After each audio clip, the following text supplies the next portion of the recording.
Welcome, everyone, and sorry for my technical difficulties there. I was trapped under a speaker, I think. I am so Thanks excited. for giving us good weather. I can deal with this as a Right? Floridian. Who doesn't love this for December weather, right? You guys want to get to know these people a little bit better? On a little more human basis? I think that's what we're here for. So I love Christmas. I have 3 boys. You all know that. You've met them. But my 3 boys love Christmas as much as I do. I remember one year Evan's only request for his birthday, September 29th, was to have the Christmas tree put up.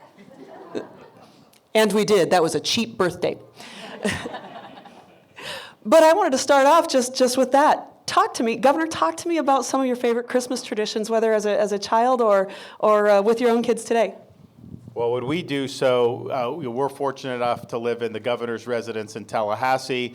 And so one of the perks of that is Thanksgiving comes, it goes, and all of a sudden the house is decorated with all the Christmas stuff. The trees get put up, and it's like that saves a lot of work. So that's a huge perk. But what you have is there's a number of different rooms in kind of the public side of the governor's mansion that they put a tree up in. And so our kids every year will pick which room Santa's supposed to go in and leave the presents. So you kind of we have a nice chimney, and then there's a big room there, and you have that. Then you have another Florida room. Then we have a foyer, which is kind of there. So now we're in discussions to see, okay, where are we going to send Santa? Which tree are we going to do? And I'm negotiating with them on that because I kind of just want them to do it in the main room. It makes it easier for everybody. But they're not sold on that. So we'll see. It may be a game time decision wherever we put out the milk and cookies. You know, it's where your negotiating skills started, I guess, right? Yeah. Well, I'm also in hot water with the kids because I think a lot of you know that follow sports. With college football, Florida State was undefeated, won the conference championship, and was excluded from the college football playoffs. And a couple weeks ago, our kids are Florida State fans because we live in Tallahassee. As governor, I didn't go to any of the Florida schools, so I'm neutral. I want them all to do well. But they are Noles, and they were asking about the playoff. And I said, well, if Florida State wins the rest of their games, they will go to the playoff because there's going to be only 3 or 4 undefeated teams. There'll be one of them. They have to go to the playoffs. And sure enough, Michigan beat Ohio State. Ohio State dropped out. Georgia lost. So you only had Michigan, you had Washington, and Florida State were the only 3 undefeated teams.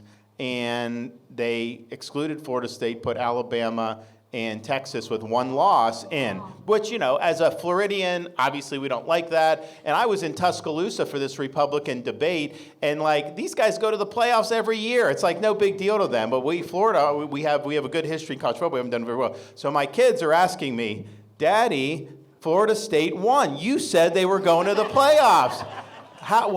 And I don't have a good answer for them. So maybe I'll make it up to them with some good Christmas gifts. Well, you can take him to an Iowa game down there in Orlando. There we go. Here we go. First Lady, what's your favorite tradition?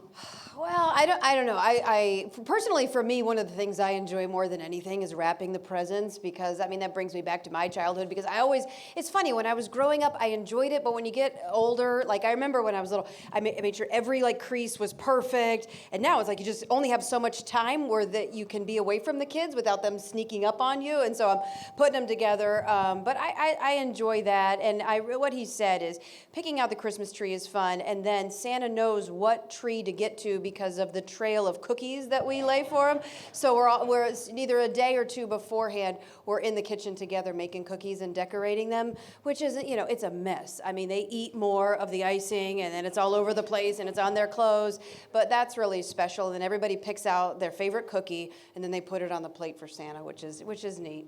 We also do so you can go on the internet, and the NORAD command has the Santa tracker. So we get the kids on that, and they really, really like it.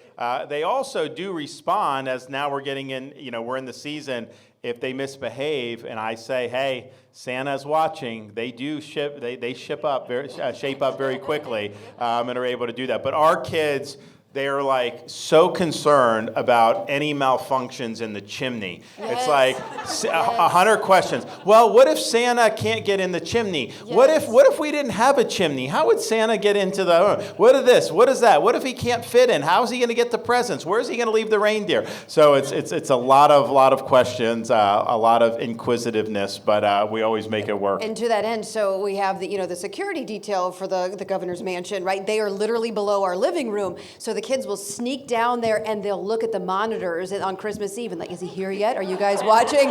And they're waiting. And anytime they hear something, they want to go down and call the agents and be like, is Santa here yet? So it's kind of, you never, would think that would be something that would be a part of your Christmas experience, but it's been pretty cool to say. Governor Reynolds, do you have any you'd like to share? I miss the young kids, so I've got lots of stories from that, but we have 11 grandchildren, and so I'm living through them right now. We get to do the same thing. We have all of the families, all of the grandkids, they come to Terrace Hill, and we do it now on Christmas Eve, and so they all show up, and we go to evening church services, then we come back, and we have all kinds of snacks and cookies, and we make soup, and we play games, and they are in their Christmas pajamas. We go downstairs and get pictures in front of the TV, and we're just spend time together as a family and have a lot of fun. And then it's getting harder to do this, but I love going to pick out the tree. So it's a tradition of ours that we go to a farm, one of the Christmas tree farms, and we literally cut it down. The girls will tell you, I say, it's such a family event. We have so much fun. And they're like, Mom, you're the one that picks out the Christmas tree every single year. You drag us along, and then you pick it out. We don't get to pick it out. Kevin just wants a cedar. That's what he grew up with, and I'm like, no. They're brown, and they're prickly. So anyway, so we now go with the grandkids from even when they were little, and we walk all over the farm and cut down a tree and haul them back, and so that's some of the things that we do. Wonderful. And so just transitioning a little into the meat of why we're here today. We're here to talk about how we protect and defend kids in this Christmas season. And we're here to talk specifically about Mamas for DeSantis. Can you talk to us a little bit? Where did that begin? And how are we transitioning it into what we're doing here on a national level? Can you share some of that with us, First Lady? It really started during the governor's reelection back in 2022 when there were so many people, moms in particular, who were very upset with what was happening and what they were seeing nationally, not necessarily what was happening in Florida because of the protections that the legislature and the governor put into place, but they were fearful of the indoctrination that was happening in the schools. They were concerned about public safety and all of this defund law enforcement and what that means for their children. They want their kids to be able to walk home safely from school. And of course, the American dream and wanting their kids to be able to have an America better than the one that they inherited. And so this started there. We said we're going to mobilize moms and grandmoms from across the state of Florida to re-elect the governor because he had stood strong on all of those issues. He was standing up for parents' rights and the innocence of our children. He had law enforcement's back. And so we started to do that in a state of 22 million people. We got 1.1 million mothers and grandmothers to come out in support of the governor. And this coalition, it wasn't just Republicans, it was independents and indeed a lot of Democrats because they did not like what was happening in the schools. They did not like the pornography that was being put in these middle school libraries. They did not like the sexualized curriculum being thrust in front of kindergartners. They wanted their girls to be able to have opportunities in sports to compete against biological girls. And so it was very common sense stuff, but it was a massive momentum. And it's also, and I've said this before, a lot of friendly faces here, it's one thing when the policies are coming after us as moms. We can litigate that, we can go to school board meetings, we can talk to the legislature, but when you are coming after our kids and you're using our kids as a vehicle to advance your ideology, particularly behind our backs without our consent, man, that's when the claws come out. So we have taken this now nationally, particularly here in Iowa, where we have representation in all 99 counties, Mama's leadership in all 99 counties. And when you talk about nationwide, we're calling on moms and grandmoms across the United States of America to come here to Iowa. Now, we know that they cannot vote in the caucus process, but they can come and volunteer, and they can be a part of it in that way. So you're seeing people from North Carolina, from South Carolina, from Florida in particular coming because they feel so strongly about protecting the future of their kids. Thank you very much. And Governor, I don't want to ignore you. But this is a mama's event, sorry. But I will come to you because I want to know, how is your family and your children and all of these factors, how does that motivate you into doing what you did as governor and into translating that on into running for the presidency? Well, look, I'd like to think that everything I've done, we would have done anyways, even if we didn't have kids. And I think I would have. But a lot of this stuff, when you have kids that you're raising, you're very sensitive to all these issues that parents have had with schools, with some of the programming, all this. And so that really gave me incentive to dig in and fight some of these fights. I mean, when we did the Parents' Rights in Education bill that prevented the sexualization of the curriculum in the elementary school, it's not appropriate to tell a first grader that they can change genders and all the stuff that we wouldn't even be talking about this 10 or 15 years ago.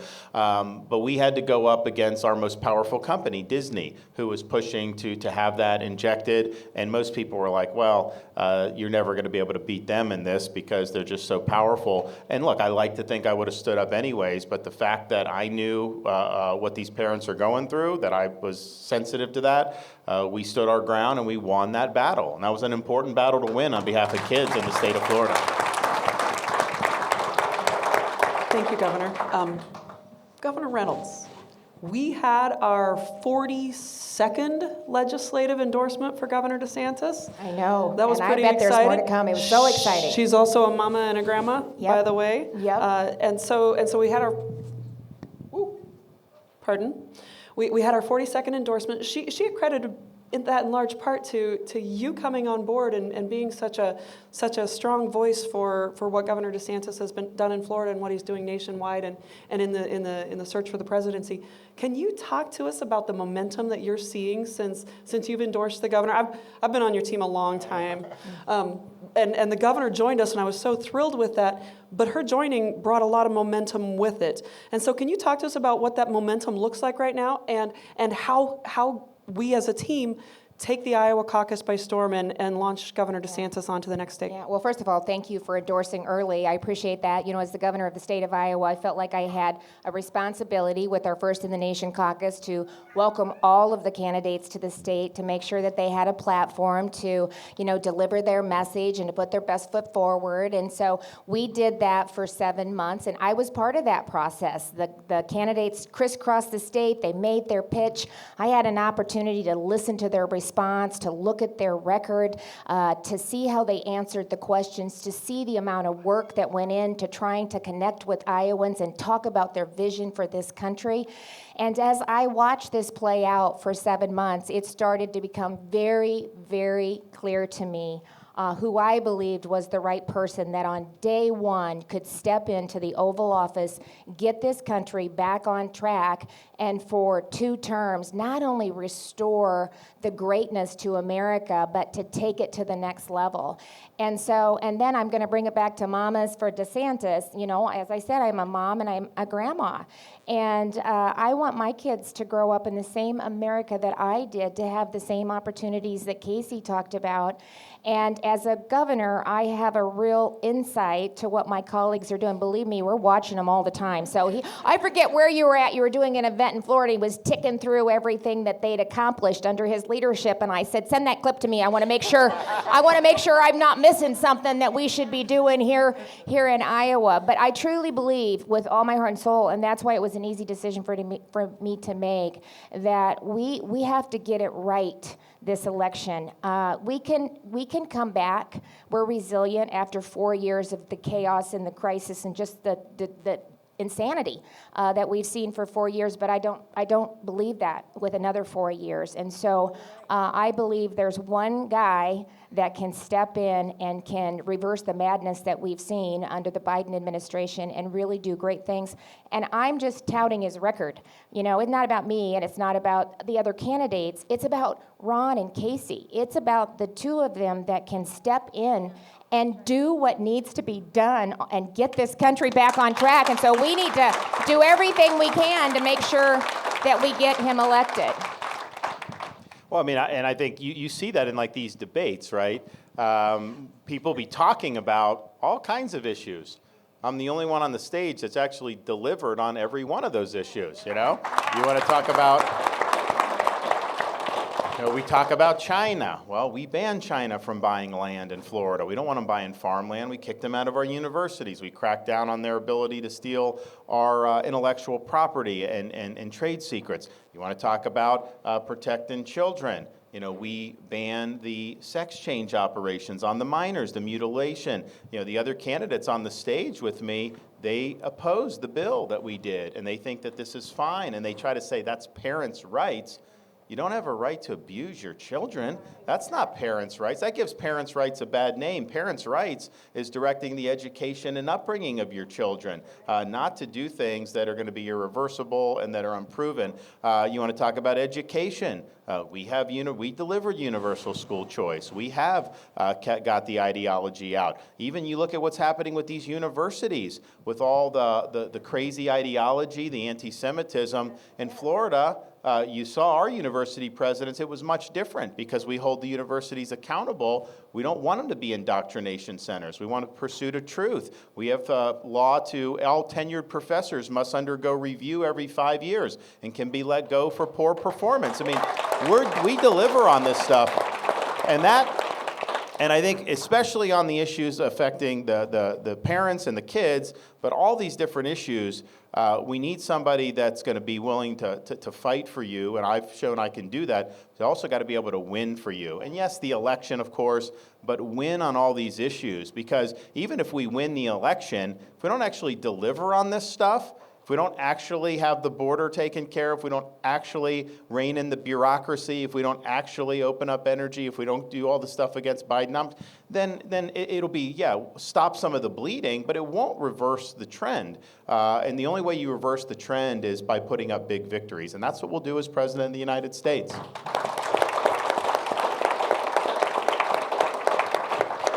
And this is why I endorsed so early. Everything he was doing was what I wanted for Iowa and for my kids. And legislation that you had worked on and led, And universal legislation school that I worked choice. on. Yep. First Lady, candidates struggle in the process. It's hard. It's grueling. Not this guy. But you've chosen, you've got a young family, but you've actively chosen to step up and be an active role in this and be an active voice. Talk to me about why you're being so engaged in this process with the governor, and tell me what that means to you and what that means to your family. Yeah, no, so I appreciate that question. And so, there's a lot of reasons why I'm out here fighting, because I've seen him as a dad of a 7, 5, and a 3-year-old. I see why he fights for his kids, for your grandkids. I've seen him as somebody who, when he had opportunities to do other things, he decided to join the United States military and become a naval officer and deployed to Iraq in 2007 to be a part of the Navy SEAL Team Command Staff, SEAL Team 1, as an advisor to the SEAL operation on the ground. He did that after 9/11 because he wanted to give back to the country that had given him so much, and also to fight for what makes America great. So you see that. I have seen him up close and personal with all of the fights that he has taken on, and he talked about it, whether it's the teachers union, whether it's Disney, whether it's defending and standing up for law enforcement. The list goes on and on. I've seen that.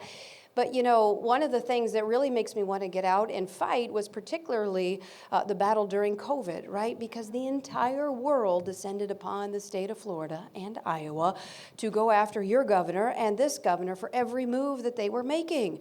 He was keeping the schools open, and they were criticizing him. And whether this was trying to allow people to have the opportunity to work, to put food on the table for their families, every single thing he was doing that was right, they were coming after him, whether it was the left, whether it was Republicans in Washington, whether it was the media. And every single day I saw him get up, go downstairs, get a cup of coffee. He would arm himself with the evidence and the facts and the data coming out of places overseas like Sweden and Spain and United Kingdom and Israel.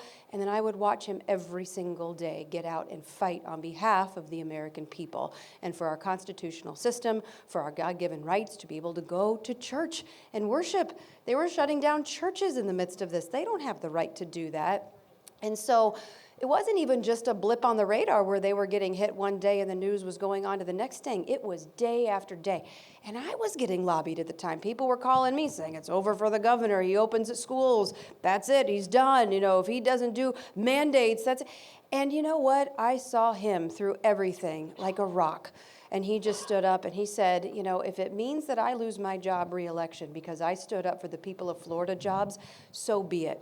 And so when you have a unique perspective of seeing somebody who's willing to take the hits, the flaming arrows on behalf of the people, that they were elected to represent, I feel I have a duty and an obligation to get out and sing his praises in the rooftops. I would not be able to look at myself in the mirror, knowing what I know about him. He's a good man. He's in it for the right reasons. He's the guy we need at this moment in our nation's history. And man, I'll tell you what, you're going to see me in every part of Iowa and beyond talking about why we need this guy now more than ever. And she's very effective too at doing that. I ran into a fellow today, and he had been a Trump supporter. He saw me speak and met me, and he's like, you know, that caused me to go back to undecided. I was still weighing my options, but then once I met your wife, that's when I knew I had to support you. And he's kind of got my whole family now to do it. So, and it all goes back. Actually, it goes back to the first campaign we did for Congress back in 2012. I had never run for anything. Nobody knew who I was. And we were like, okay, we're just going to knock on the doors of the primary voters. And so I bought her an electric scooter. I loaded up in my pickup truck. I dump her at one side of the neighborhood. I'd go to the other side. We'd knock, we'd come. And like when if you're in like a primary, especially for Congress, a lot of people aren't well known. Just showing up at someone's door and shaking their hand, a lot of them are going to vote for you at that point. And I converted a lot. She converted 99% of the people whose doors she knocked on. So this is nothing new. Do you remember the day of the election, though, with that scooter that you gave me? So the way, because it was very heavy, right? And this is before the scooters were cool, right? Now you see them on all the college campuses, but this was like novel back in the day. It was like a little $200 thing. But the way it was heavy. So what I would do is I would put it in the back of my car, and then to charge it at night, I would just stream the cable out the window into the outlet, so I didn't have to take it in and out of the back of the car. Well, the day of the election, I was so nervous that I forgot that it was plugged into the wall. And I throw my car into reverse, and I'm coming out of the garage, and all of a sudden I rip the thing out of the wall, not just out of the plug, like the wall came apart, which was not great. And it starts sparking, and it's hitting the side of the car, and I'm like, run, help, what do we do? All was fine. I got in, we voted, it was good. But we had some adventures along the way, but it was a lot of fun. It was fun. It's fun to watch you two with the kids too. So you have the kids with you a lot when you're campaigning in Iowa. That's been fun to watch that. I know the one day we did like 3 or 4 events. It was the last one. It was a long day, and those kids did great. And Casey, you were up there with one of them, I forget, and then I turned around and she was gone. And you know, anybody that's got kids, I look out and she's playing tag with the kids outside of the farm just to help them burn off some energy before they got back in the... It's funny, we did do one event where you were up and you were doing a town hall, but Mason wanted to play football more than anything else, so we're out behind you throwing the football back and forth because he couldn't wait. Yeah, I tell you what, they've done very well, being on the road. And our thing is like, we just want to be with them. We don't want to be away. So we incorporate. And I thought about with some of the things with our kids, like on the whole political thing. So our first inauguration, our oldest was 2, Mason, our son, was 9, and Mamie wasn't even born yet. 9 months. Wasn't even born yet. So, terrible too, not good to sit through an inauguration. So we didn't even tempt fate with Madison. We're just like, forget it. So, but Mason, what we did is, once you take the oath, Casey's there, and she held Mason for that photo. And then when I went to give the speech, she held Mason. We did that. So we had those pictures. But then we're like, for this second inauguration, we're like, you know what?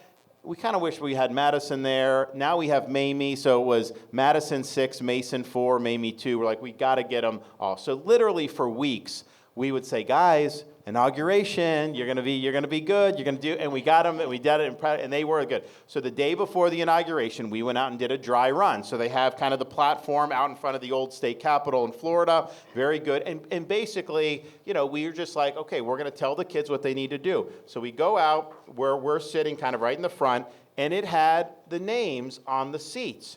And it was me, Mason, Casey, Madison, and Mamie. And so that's what we practiced. And then we did it. And they were really good. And so then we're like, all right. So then the next morning we're walking out, all five of us walking down the steps going. They go, and all of a sudden the kids have a meltdown. And we're like, what happened? They changed the order on the seats. So the kids had practiced it. That's how we practiced it. So the kids are fighting because Mamie doesn't know how to spell her name yet, and they're going here and Matt, and all of a sudden, so we had to take Mason and Mamie, get them off the stage. Mason cooled down very quickly, came. Mamie, it took a little while longer, and then we did it. But it wasn't their fault. I mean, like, if you're going to do a practice run, why would you change it? And not only that, they asked me, like, Governor, what do you want? And I'm like, look, I'm very low maintenance. I was like, the only two things that I want is my first inauguration, you have a teleprompter there.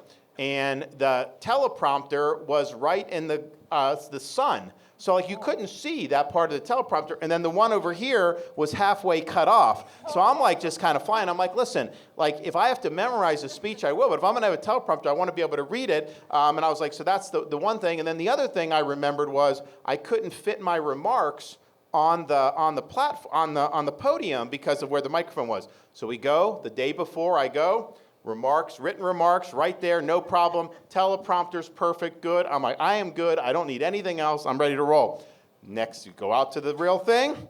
The one teleprompter fell down, was out of commission, and then they put a microphone right in the center of the podium so that the remarks couldn't even fit onto the thing. So like the remarks are halfway off. I got no teleprompter there, and I'm just kind of trying to wing it. And it was fine. We did it. But it's like, all we asked for is a two-little thing. Yes. Yeah, it was. And it was funny because I think that's the only two times you've ever even used a teleprompter, and it didn't work the two times that you ever. So technically, you've never used one. I don't think. Yeah, and the only time I've used one that's actually worked is the State of the State speeches that you give in front of the legislature. The two inauguration speeches, it did not work, and you just had to roll with the punches. Well, Governor, let's fast forward. Let's hop in a time machine. Am I working? Am I working? Okay. Let's hop in a time machine. 4 of us, we're going to hop on. We're going to go view the United States in I don't know, let's fast forward 8 years, because do you know what you have? 8 years, not 4. That's right.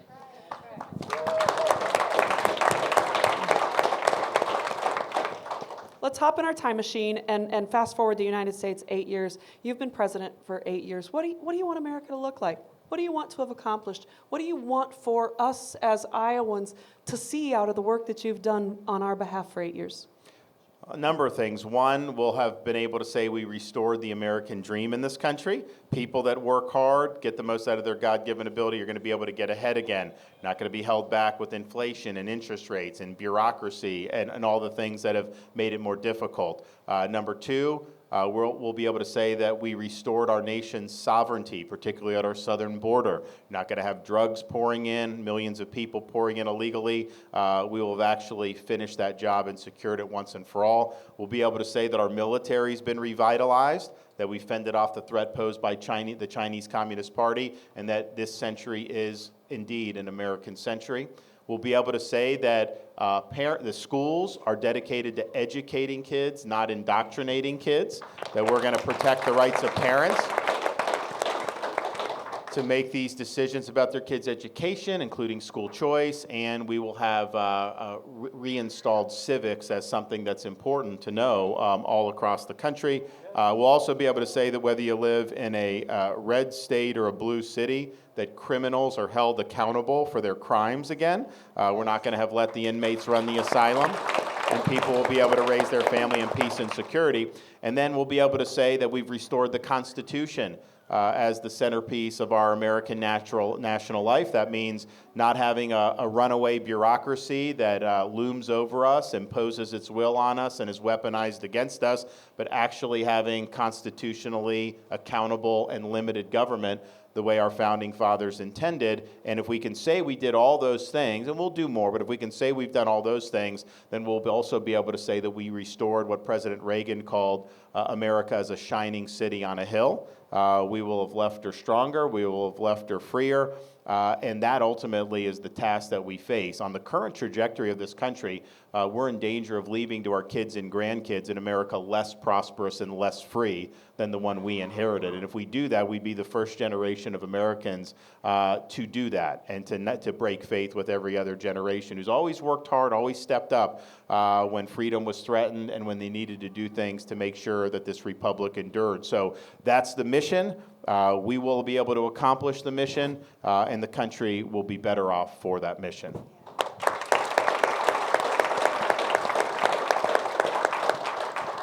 And that's an America I want to see.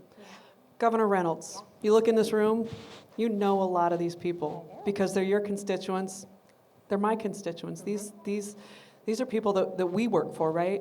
I want, because the paths that both Iowa and Florida have taken have been so similar, I want you to take a moment to address your constituents and talk to them about some of those heavy lifts that we did this past legislative session. These are mamas and grandmas who love their babies.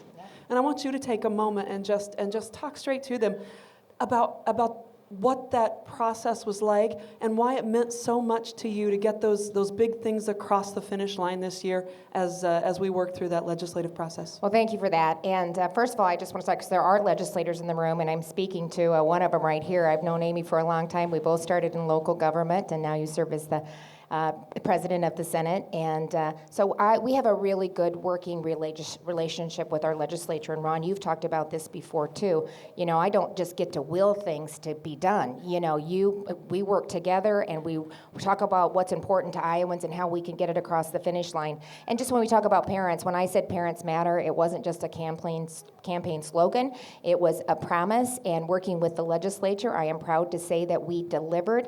And this is what's unbelievable. We did it in the first 2 weeks of the legislative session. So I thought with the victory that we had with this last election, I didn't win by 20, but almost 19. So we both, Ron and I, had rough starts in 2018. It was a horrible year for Republicans, and I didn't think to get a Mamas for DeSantis or for Reynolds together. I should have, but worked really hard and made promises to the individuals, to the constituents that we serve.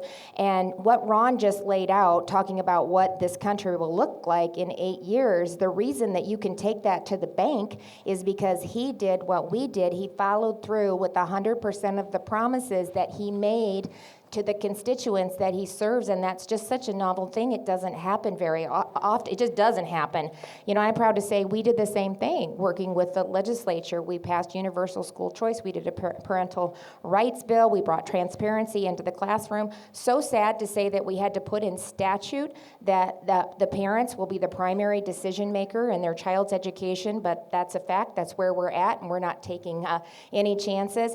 We're going to continue to return your hardworking money. I've cut taxes 3 times working with the legislature, and we're going to do it again next year. So significant change in the individual income tax rate from 8.98 down to 3.9 flat and fair. So a lot of our retirees were heading down to Florida, and I don't care if they go to Florida. I want them to go down there and enjoy that warm weather, right? Here's the one. We got a lot of them in Iowa. We got a lot of them that go down there. But I want them to stay an Iowa residents, and so we had to no longer tax your retirement income. And so, woo!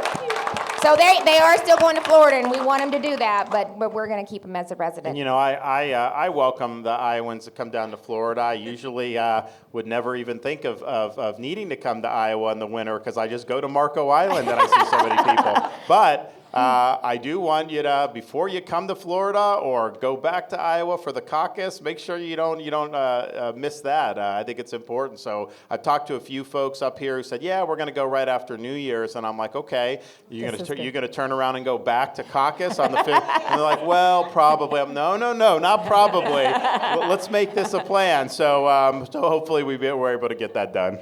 And just lastly, Ron's laid out a lot of it. So what I always say is if you like what we're doing in Iowa, again, you're going to love what he's doing for this country. So an effective leader that'll get things done. And we cut government. I want to take some credit for that. It was a 1,700-page bill.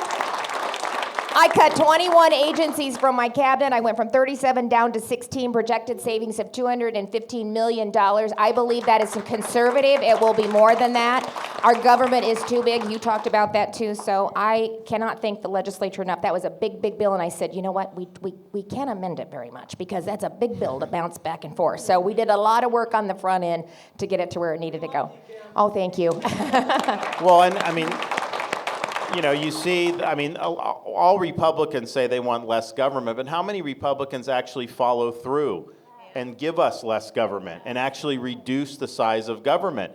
And I think what you guys did in Iowa is probably the top in the country in terms of that. Now, we've eliminated 2 agencies since I've been governor, and we have the lowest percentage of employees per capita of anywhere in the country. But here's the deal. Our budget in Florida is half of New York's budget, even though we have millions of more people now. But when the New Yorkers move to Florida, they tell me, oh my gosh, your services are so much better. Your roads are so much better. Your education. Okay, well, where is all their money going? You don't need that size of government to be able to do what the people want. That's just the reality. And so we need to take the lesson of Iowa and Florida and bring it to Washington, D.C. and downsize that federal bureaucracy. All right, panel, Governor, First Lady, Governor. I'm going to ask you one last question, brief answer, because I want to give the audience an opportunity if they'd like to engage. Tell me the one thing that you do intentionally to keep your focus in this crazy world of politics that you're in, to keep your focus on your family. Governor? Well, you schedule time, you make it happen. I mean, if you don't, your day just gets consumed. And so you have to be intentional, because I am a better governor, I am a better person. They keep me grounded, they keep my heart full, and I'm better when I'm surrounded by my family. So whether that's me setting at a basketball game, cheering Gavin on and telling that other side, telling the ref to get him off of him, it's fouling him, and that young boy looked at me, and then he looked back again, and it was like, oh my gosh, I'm sorry. The grandma came out, I forgot I was a governor, I was just a grandma. So it's just you just make time, because it's the most important thing in my life is my family. I know, I agree with that. And I mean, being present, I think, is really important too. So when you're there with your kids, listening to what they have to say, just reading with them. And, what I try to do is, yes, there are things that we can do for me in particular as the First Lady, an honor to be able to have the opportunity to help the people of Florida and put forth various initiatives. But when I'm with my kids, I'm with my kids, right? When we're sitting down, we're at dinner, it's all about the kids. When we're reading books and doing homework, it's about the kids. When we're reading stories at night, going to bed and taking bath, it's not multitasking. It is, I am with them, and I think that's just really important. Yeah, I mean, we bring them a lot with us on the road, because what I had done as governor is, no matter how busy the day was, I would make sure I flew home at night. Sometimes I get there for dinner, but even if I didn't, would they go to bed? Or even if I missed their bedtime, I wake up in the morning when they're there. And so I rarely spent a night outside of Tallahassee for my entire term as governor and into the second term. Now, when you're doing this, you obviously, I'm not going to go back and forth from Iowa or New Hampshire and then turn around and go back. So we've brought them. I mean, of the 99 counties, I would say our kids visited a majority of them with us. And so that's just something that we want to make sure that we're spending time with them. It's been quite an adventure for them. They've had fun with it. We don't want them to do anything that they're miserable with, but they really like it. They like doing it, and it's been really, really fun for our family. Thank you. Ladies and gentlemen, this has been an incredible conversation, but I want to give you an opportunity. I'll take 1 or 2, maybe 3 questions if the answers are within the time frame. I want to give you an opportunity to ask your questions of either of our governors or the First Lady. Does anybody have anything that they'd like? Yes, ma'am. I don't exactly have a question, but I came here to tell you, Governor DeSantis, that I'm a Californian. I moved here last year. I got to take a picture with you at the Iowa From what part of California? Bay Area. Oh, okay. Oh, wow. 25 minutes outside of San Francisco. But I did want to tell you that, after living under the tyranny that is Gavin Newsom during COVID, I really did appreciate what he did for my fellow Americans in Florida. And there are those of us out here that do like you and appreciate you. And I'm very happy to be here with you as my governor. We're happy to have you here. Big difference. Thank you. Thank you. So I'm going to go here. Governor DeSantis, what is your position about a private company having eminent domain to go on a farmer's land? I view eminent domain as something that is narrow, and it needs to be done with a public purpose, like building a road or something. And that if it's private company, I think that they should try to negotiate with people, would be the way I would do it. Thank you.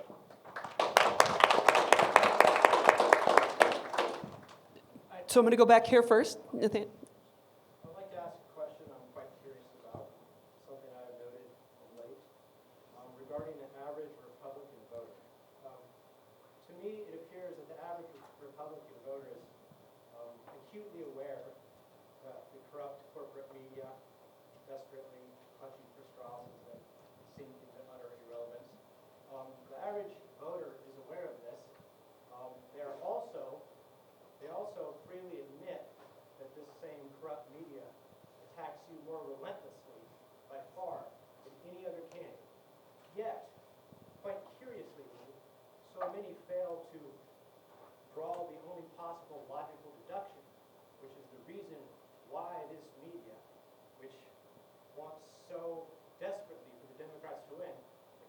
more than anyone is that they do not want you to be the nominee.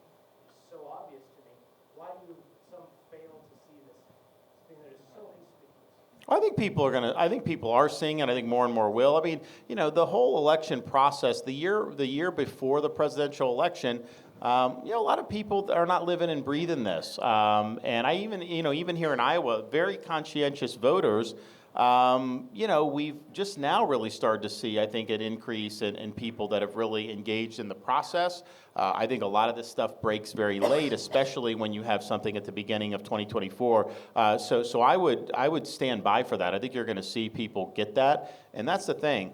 The left, the one thing they do is they be very clear about who they fear, because you can see the way they behave. And I've had more incoming than anybody else. I've also had more money spent against me than all the other Republicans combined. And there's money now, like some of the stuff they're doing in Iowa. That's from people like really left-wing billionaires in Silicon Valley that are putting money into this Haley operation. You've got people that are liberal Democrats that were big Hillary supporters pumping money into that. And there's a reason, because I think that they see me as the only one that's really a threat to the power that they've accumulated. And you know what? They're right. They're right. So we'll see that. I'm a part-time New York resident, and Kim or Ron, could you please come help me straighten Hopeful out? I'll let you take that one. I'm serious. We tried. So I was up there. I went up there to campaign in Long Island last election, and it was a massive crowd, and our candidate was doing very well. But I think part of the things that happens, so Florida used to be decided by like 1 point, right? So when I got elected governor, I'd meet all these transplanted New Yorkers, and they'd say, I'm just so glad my vote counts now. In Florida, my vote counts. Well, it turns out that, I had 1.5 million votes to spare, so I didn't need those. If every transplanted New Yorker Republican could have voted in the governor race, Republican would have won the governorship. I mean, that likely would have happened, and the New York race was much closer than the Florida race. So you see how these things kind of go back and forth. But I think that's part of the problem with California, Illinois, and New York in particular, because they're driving people away in record numbers. California had never lost population prior to Newsom becoming governor, and now they've hemorrhaged, I think, a net 800,000 have lost, which that's tough, because when I was in the Navy, I got stationed in Coronado, Southern California. Beautiful, beautiful state, more natural advantages than probably any state. And they never lost population, yet the policies are so bad, people are fleeing that. New York, Illinois, same deal. The problem, though, is that you say, okay, well, things are bad, don't we want to go the other direction? But they're driving off more conservative-leaning voters. And so the base of the opposition is actually getting somewhat smaller. And so it's kind of a vicious cycle. That's why, like Chicago, you have the previous mayor, cities in disarray, liberal policies, and they elected somebody that was more liberal than the previous one. Are you kidding me? I can tell you this, real estate values in Naples went up after they did that, and that's just what happened. So it's frustrating to see, because, look, it used to be you'd have differences between Republicans and Democrats, and that's fine, but now it's like when you get kind of this leftist ideology in place, and like San Francisco, it collapses. California, they got like a $50 billion deficit now. Crime is increasing. As much as he wanted to say in that debate it wasn't true, it is true, as people are leaving because of it. And so the whole quality of life really, I think, gets destroyed because of the left-wing ideology. And that's unfortunately the direction that the country's going in now. And if you have another 4 years of this, you're going to see America really, really hit the skids. And we can't let that happen, and we won't let that happen. So last question. That does need applauded. You're right. Sorry. So I'm so sorry, I already. Last question in the back of the room. Well, it's a good question, but I just want to say thank you for all you're doing. I'm a Florida Jacksonville resident. Yeah, I moved here, and just thank you. You are amazing and you're awesome. And I watched coffee, your wife, so. So I just want to say you guys are doing great, and thank you for everything that you're doing. You're doing amazing. All right, thanks. Well, then you go ahead and do this one since we did. Because it was just a comment, you go ahead and ask your question, and we'll wrap it up with you. Real quick. Yep. As she said, we spent probably 4 months out of the year in Florida during the winter, and I was so impressed with you there that I was writing to our friends who live in Florida saying, get that man to run for president. And finally it happened. So I used to be a Trumper the last election, but I have since seen the light and come over to your camp, and I'm fairly new at it. And I've really only seen you in person 3 times. And damned if every time I came, I forgot to bring a marker. Would you sign my hat? Yes, I will. Okay, good deal. Thank you all. God Thank you, everyone. Thank you.